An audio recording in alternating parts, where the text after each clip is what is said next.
இந்த தம்பி போலீஸுக்கு போக வேணாம், ஒரு நாள் டைம் கொடுங்கன்னு கேக்குது. அதுக்கு என்ன செய்யலாம்? ஐயா, நான் ஒரு யோசனை சொல்லட்டுங்களா? சொல்லுப்பா, என்ன யோசனை? 35 வருஷத்துக்கு முன்னாடி இதே மாதிரி தான் சாமி சிலை ஒண்ணு காணாம போச்சு. ஒருத்தர் மேல சந்தேகப்பட்டு விசாரிச்சு பார்த்தா சிலை எடுக்கலன்னு சொன்னாரு. அப்புறம் ஊர்க்காரங்க கோயிலுக்கு முன்னாடி ஒரு குழிய தோண்டி அதுல அவரை புதைச்சு, அவரு நிரபராதினா சாமி சிலை கிடைச்சிரும், அவரு உயிரோட வந்துருவாருன்னு சொல்லிதான் அவரை மண்ணுக்குள்ள புதைச்சாங்க. கொஞ்ச நேரத்துல சாமி சிலை கிடைச்சிருச்சு. அதுக்கப்புறம் குழிய தோண்டி பார்த்தா அவரு உயிரோட இருந்தாரு.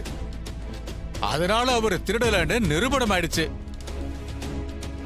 அதே மாதிரி சாமுண்டீஸ்வரம்மா குழிக்குள்ள இறங்கி அவங்க நிரபராதின்னு நிரூபிக்கிட்டோம்.